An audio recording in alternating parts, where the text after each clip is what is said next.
Welcome to our latest update on global economic developments. I'm your host, David, and we'll be covering some exciting news from around the world.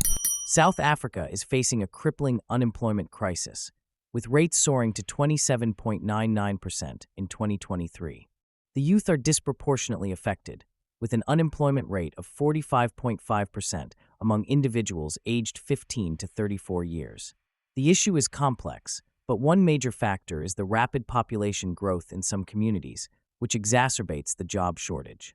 Meanwhile, other demographics tend to plan their families more carefully, resulting in fewer individuals competing for jobs. Education plays a crucial role in equipping young people with the skills and competencies necessary to succeed in the workforce. However, only 9.8% of employed youth were graduates in 2024. Furthermore, South Africa needs to address the issue of illegal immigration and its impact on the job market. Many South Africans feel that jobs should be prioritized for born South Africans, rather than illegal immigrants. The government needs to take a closer look at this issue and find a solution that benefits the local population. This may involve repatriating individuals who were brought into the country by the cabal. In a surprising move, at least 3 separate delegations of South Africans are planning to visit the U.S., following President Donald Trump's criticism of their country's Expropriation Act. This sudden interest in meeting with the U.S. is likely driven by concerns over the Expropriation Act and its potential impact on bilateral relations. Meanwhile, the ATM's findings on the State of the Nation Address, SONA, 2025 under President Cyril Ramaphosa, reveal widespread concerns over grafting and corruption. The report highlights the need for reforming intelligence agencies, ensuring transparency and accountability. In other news, Mark Z reports that bond commissions have been paid out within the last 24 hours, sparking excitement and uncertainty about the timeline and implications. According to Mark Z, the payments might have been made in fiat currency, but here's the important part. This fiat currency will eventually be backed by assets in the quantum financial system, QFS. Reports are emerging that new printed U.S. bills are already in circulation, with some individuals privy to this information.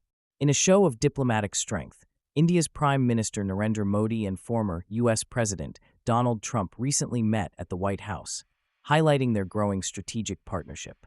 In Brics-related news, the member nations are making strides in various areas, including economic development, innovation, and global cooperation. South Africa's economy expanded by 4.6% in Q1 2021, driven by a rebound in the manufacturing and mining sectors.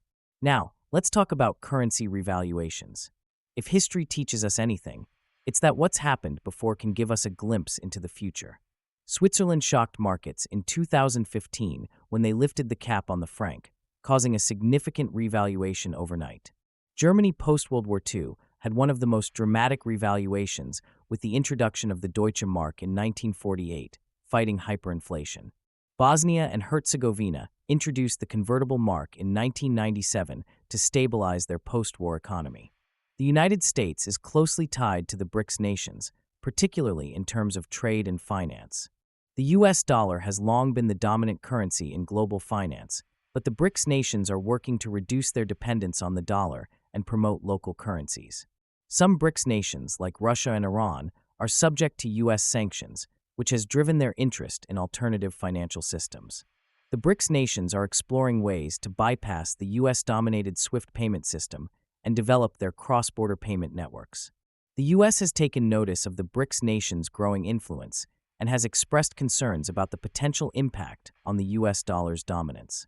However, it's worth noting that the Brics nations are not a monolithic entity, and their interests and agendas can diverge. In terms of specific implications for the U.S., some analysts suggest that the Brics nations' push for de-dollarization could lead to a gradual decline in the U.S. dollar's value over time. However, this is still a speculative scenario, and the U.S. dollar remains widely trusted and widely held. Thank you for watching. Please like and subscribe for more valuable info. See you in the next one.